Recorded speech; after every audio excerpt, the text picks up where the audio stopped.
लंका में पहुंच जाते हैं और लंका में वो लंकिनी के एक मुक्का लगाते हैं तो वो बेहोश हो जाती है। तो बेहोश होने के बाद में फिर दोबारा उठ जाती है। तो दोबारा उठ करके हनुमान जी से कहती है कि वो ये कहती है उसमें परवेश नगर कीजिए सब काजा हृदय राखी कौशलपुर राजा, कि आप जाओ और हनुमान जी को धारण करके जो है हृदय में और जो है लंका में सारे के सारे आपके कार्य जो सफल हो जाएंगे, सिद्ध हो जाएंगे। इसमें बताया गया है कि इसमें हनुमान जी को ये कह रहे हैं कि हनुमान जी ये जो समझ रहे हैं सारी चीज़ें कि जो है भगवान को धारण करेंगे हृदय में तो उनके लिए जो सारी सफलताएं हमें मिल जाएंगी। और जो इसमें मित्र भी उनके जो शत्रु होते हैं वो मित्र बन जाएंगे, या जो है अग्नि में शीतलता आ जाएगी, या इसमें सारे काम शुद्ध हो जाएंगे।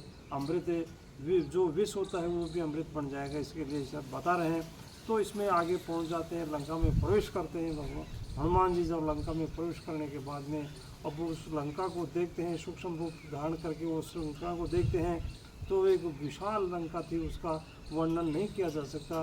उसमें जाते हैं तो बहुत बड़े बड़े राक्षस हैं, वो सो रहे हैं।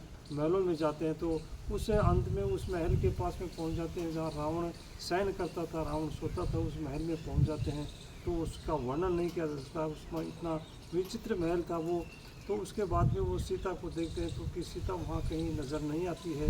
तो सीता माता नज़र नहीं आती तो दूसरी जगह वो चले जाते हैं। दूसरी जगह जाते जाते लंका में घूम गए तो इसमें वो विभीषण के घर के पास में पहुंच जाते हैं। तो विभीषण का घर जो आता है तो वहाँ जो तुलसी के पेड़ लगे हुए हैं और राम का नाम लिखा हुआ है। इस तरह से हनुमान जी ने देखा कि ये तो कोई ना कोई भगवान का भक्त है।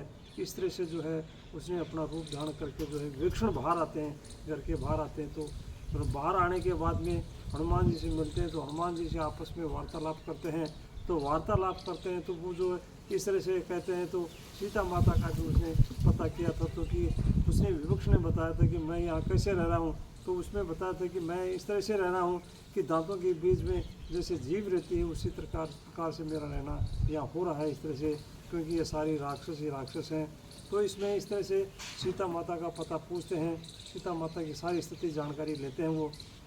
तो सीता माता की जानकारी लेने के बाद में जब जो विभीषण उनको कहते हैं कि जो है प्रभु हमारे ऊपर सबके ऊपर कृपा रखेंगे, और इस तरह से सीता माता का उसने पता बताया और सीता माता के खोज के लिए जो है हनुमान जी चले जाते हैं।